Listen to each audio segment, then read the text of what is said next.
오늘 이 시간 배운철 블록체인 연구소 소장과 함께하겠습니다. 어서 오세요. 맞습니다. 네.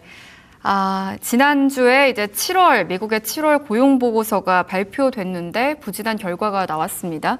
관련해서 이제 9월에 미 연준의 금리 인하 가능성이 거론되고 있는 상황인데요. 만약에 이 금리 인하가 단행될 경우에 암호화폐 시장으로의 추가 유동성 유입 규모는 어느 정도로 볼 수 있을까요? 네, 이제 암호화폐 시장이 조금 정체되어 있다 보니까 네. 이제 상승에 대한 기대들을 많이 하고 계시고, 이 고용 지표 같은 경우는 경기에 영향을 받고 또 향후 이제 금리에 영향을 미치는 중요한 지표이기 때문에 한번 간단하게 살펴보면, 미국 노동부가 지난 7월 비농업 고용이 6월보다 23,000명 감소했다고 발표를 했고요. 이 부분은 2월 이후 첫 월간 감소입니다. 그리고 5월과 6월 고용 지표도 조정한 것 내용을 발표했는데, 5월 신규 고용은 기존 발표에서 6만 6천 명이 줄고 6월은 3만 7천 명이 줄어서 5월과 6월 두 달간에 걸쳐서 약 10만 3천 명이 감소한 상황으로 발표가 되었습니다. 이렇게 예상보다 약한 고용 지표가 나오다 보니까 연준의 9월 금리 인상 가능성은 50% 이하로 떨어지는 상황이 되었고요. 고용 지표가 약하게 나오면서 금리 동결 또 인하 가능성에 대한 부분들이 시장에 퍼지면서 비트코인 가격은 장중 한때 6만 5천 달러를 돌파하기도 했습니다. 현재 시장의 시나리오는 금리 가능성이 낮아졌다인 정도이고, 즉 금리 동결 정도로 보는 것이 더 현실적인 상황입니다. 하지만 금리 인하가 된다라고 하면 아무래도 유동성 공급이 늘어나게 되고 비트코인을 포함한 위험 자산으로 자금이 좀 몰릴 수 있다라는 기대감을 가지고 있습니다.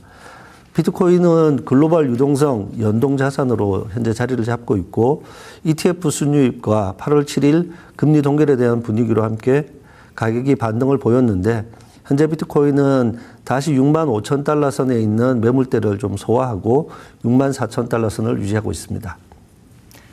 네, 유동성 이야기 계속 해보겠습니다. 비트코인 ETF로는 상당한 규모의 자금이 유입되고 있지만 정작 현물 시장에서는 개인 투자자들의 거래량이 매우 저조한 상황입니다. 기관 자금 그리고 개인 투자자 사이에 이렇게 뚜렷한 온도차가 나타나는 이유가 뭘까요? 네, 이제 ETF 쪽에 자금이 들어오고 있는데, 네. 이제 이 거래량이 조금 적다 보니까 분석에 대한 내용들이 있는데 좀 살펴보겠습니다.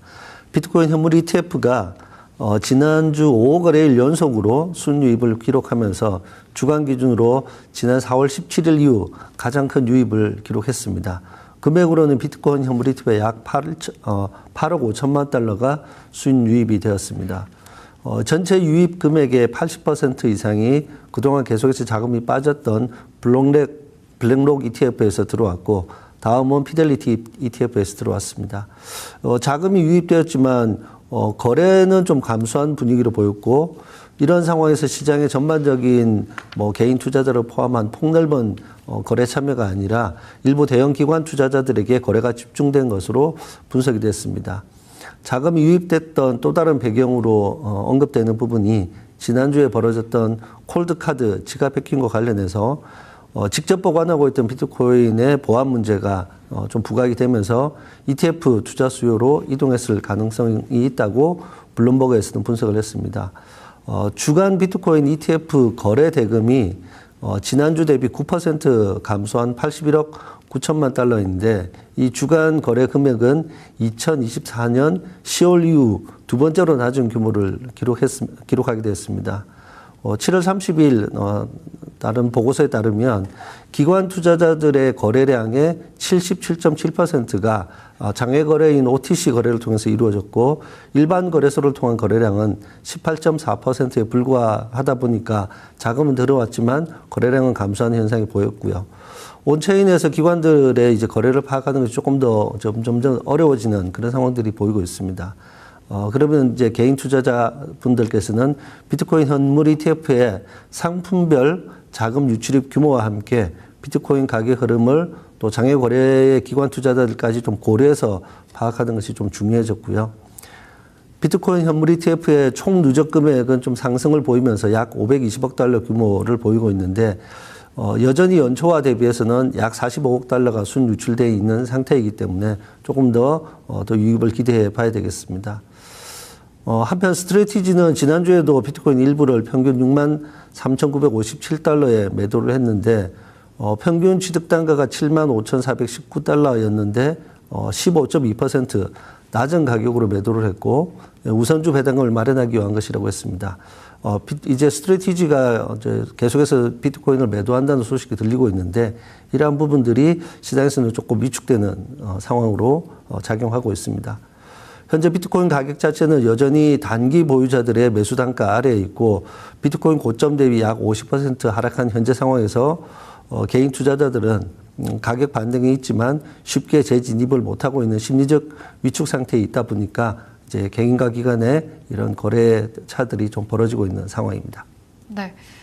뭐 유동성 이야기를 했는데 이번에는 알트코인 관련해서도 짚어보겠습니다. 특히 최근에는 이더리움을 제외하고 다른 알트코인 시장에서 거래량과 유동성이 크게 줄어든 상황입니다. 비트코인과 이더리움으로 자금이 집중되고 다른 알트코인에서는 유동성이 빠져나오는 상황이 계속해서 연출이 되고 있는데 이거는 어떻게 바라봐야 될까요? 네, 아무래도 이제 알트코인 상황들이 조금 이제 큰 이슈가 없다 보니까 네. 이제 걱정들이 많으신데 비트코인과 이더리움을 제외한 알트코인 크립토 시장은 올해 상반기에만 약 23% 정도 하락을 했고요. 암호화폐 유동성이 비트코인, 이더리움 그리고 스테이블 코인, 수익 모델을 가지고 있는 일부 소수의 암호화폐에 집중되고 있는 상황입니다. 이제 우 블록체인 자료에 따르면 바이낸스 기준 알트코인 거래량이 고점 대비 80에서 85% 급감을 했고요. 크립토 퀀트 분석가인 다크포스트는 바이낸스 1일 알트코인 회전율 자체도 고점 대비 약 80%가 감소했다고 해서 알트코인이 전체적으로 조금 부진한 그런 상황들입니다.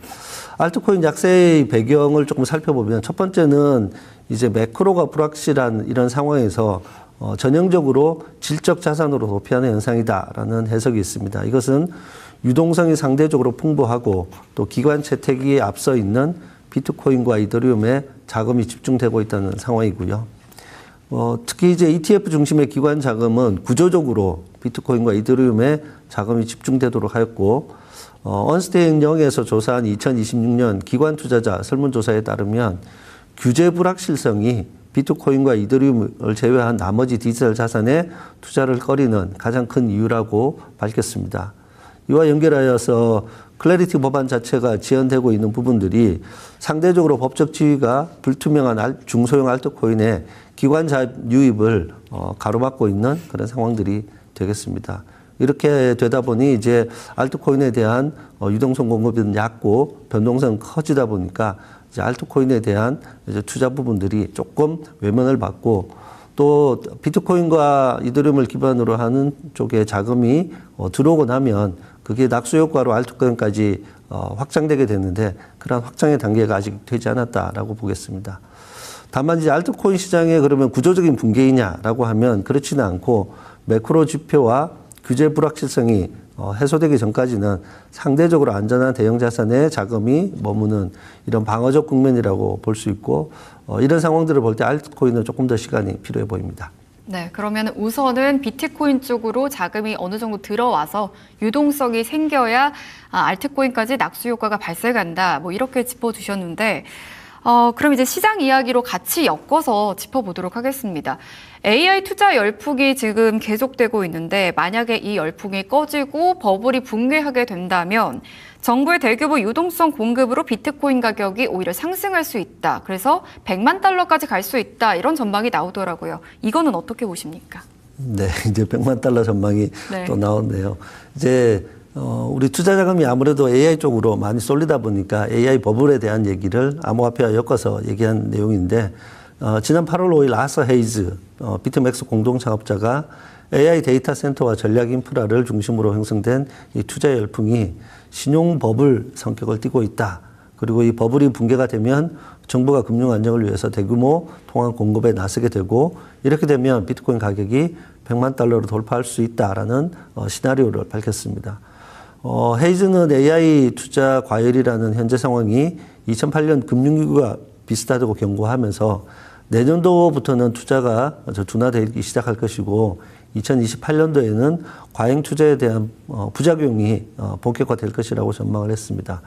AI 버블이 꺼지게 되면 정부가 AI 기업과 금융권의 안정을 위해서 개입하게 될 것이고 이 개입은 시중의 유동성 공급을 늘리게 되고 비트코인이 가장 먼저 상승하는 자산이 될 것이라고 예상했습니다. 이제 이러한 시나리오 상에서는 이제 비트코인이 조금 강해질 수 있는데 아사히저 전망 자체는 AI 투자 버블 붕괴라는 전망과 정부가 금융 안정을 위해서 대규모 유동성 공급을 나설 것이라는 배경을 전제로 하고 있는 전망이고요. AI 투자 버블에 대해서는 시장에서 여전히 논쟁 중인 이슈이고 투자 버블 붕괴가 나오더라도 정부가 어느 정도 개입할지에 대해서는 명확한 바가 없기 때문에 시장의 유동성을 공급하는 기대 시나리오 정도로 참고하시면 될 것 같습니다. 네.